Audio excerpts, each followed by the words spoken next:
তাদের কিছু super sub আছে যারা ম্যাচের মোমেন্টস প্রত্যেকটা ম্যাচে নেমে নেমে চেঞ্জ করে এবং তাদেরকে কিন্তু ওই সুপার সাব হিসেবে রেখেছে। লাস্ট আপনি যদি চিন্তা করেন এই ম্যাচের আগে ব্যাক টু ব্যাক দুইটা ম্যাচে মিকেল মরিনো কি করেছে, সাব নেমে আপনাকে উইনিং মোমেন্টস দিয়েছে। সে কিন্তু মিকেল মরিনোকে কখনো স্টার্ট করেনি, রাইট? সে তো চাইলে পারতো যে আমার কারণটা কি, সে দেখেছে যে সে সাবস্টিটিউট হিসেবে খুব ইম্প্যাক্ট রাখছে ম্যাচে, সো তাকে সাব হিসেবেই রাখছে এবং তার জায়গায় যে খেলছে আপনি যদি দেখেন ড্যানি অলমো বা ভিয়েনা, তারা কিন্তু দুর্দান্ত করছে। হ্যাঁ, তাকে সাবের জন্য রেখে দিয়েছে। ইভেনচুয়ালি আপনি যদি দেখেন পেড্রি মতো প্লেয়ার স্টার্টিং 11-এ নেই, ফেবিয়ান রুইস সেখানে খেলছে এবং Fabian Ruiz doing fantastic job, হ্যাঁ, off the ball on the ball, হ্যাঁ, eventually Dani Olmo.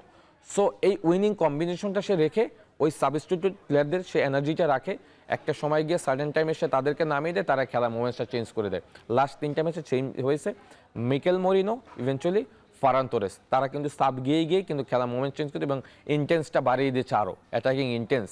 Eventually Nico Williams, হ্যাঁ, আলাদা করে বলতে হবে নিকো উইলিয়ামসের এই ইনক্লুশনটা আমার কাছে মনে হয় যে স্পেনকে আরও বড় শক্তি দিয়েছে। তো আমি বলবো যে এই স্পেনের অনেক শক্তির জায়গা রয়েছে। তাদের মেইন শক্তি হলো তারা আসলে বল পায়ে রাখতে জানে এবং বল লস করার সাথে সাথে কিভাবে বলটা রিগেইন করতে হয় এইটা স্পেনের থেকে ভালো কেউ জানে না। এমিলি ভাই, যেটা বলছিলাম যে গোলরক্ষকদের অবদান আসলে সবচেয়ে বেশি এবং আমরা উনাই সিমনের যেই পুরস্কারটা দেখেছি একদম পারফেক্ট হাতে হয়তো পারফেক্ট যে ইয়াটা গিয়েছে, গ্লাভসটা গিয়েছে, সেটা হয়তো বা সবচেয়ে বেশি আপনিও একমত হবেন। আমরা উনাই সিমনের যে পারফরমেন্সটা সেটা একটু দেখি। সেভ করেছেন 14টা 8টি ম্যাচে, গোল হজম 1, ক্লিন শিট তিনি 7টা ম্যাচেই তিনি রেখেছেন এবং পেনাল্টি এলাকার ভিতরে তার পারফরমেন্স ছিল 120, বাইরে ছিল 93, সেভের হার তার 91.7।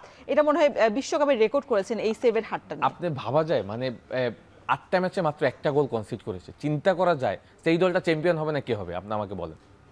এবং এই বিশ্বকাপে আসার আগে কিন্তু এই উনাই সিমনকে খেলাবেন কিনা দেলা ফুয়েন্তে অনেক পরিসংখ্যান ছিল। এটা তো আমরা ধরে নিয়েছিলাম যে ডেভিড রায়াকে স্টার্ট করাবে, বিকজ রায়া আর্সেনালে যেভাবে খেলে আসছিল বেঞ্চে বসা একজন গোলরক্ষককে দিয়ে, রাইট, না ডেভিড রায়াকে দিয়ে কিন্তু স্টার্ট, বিকজ ডেভিড রায়া তাদের প্রথম চয়েস ছিল, বাট উনাই সিমন কিন্তু আপনার কনসিস্টেন্সি ছিল। ইউরোর ফাইনাল যদি দেখেন বা ইউরো কাপটা দেখেন, সেখানে কিন্তু উনাই সিমন দুর্দান্ত খেলেছে। ওয়ার্ল্ড কাপ কোয়ালিফাই ম্যাচগুলি কিন্তু সব উনাই সিমন খেলেছে। Unai Simon is very experience, হ্যাঁ, ওই কারণে আমার মনে হয় যে তাকে সুযোগটা দিয়েছে এবং সেই পুরো সুযোগটা কিন্তু সে কাজে লাগিয়েছে। আদারওয়াইজ দেখেন 8 ম্যাচে মাত্র একটা গোল কনসিড করেছে, 7টা ক্লিন শিট, মানে এটা ভাবা যায়।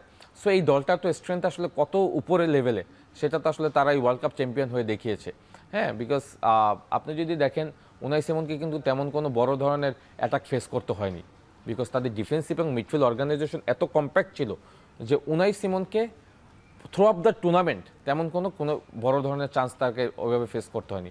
So he is very much lucky যে সে এত সলিড একটা টিম স্কোয়াড নিয়ে আসলে ম্যাচ খেলছে।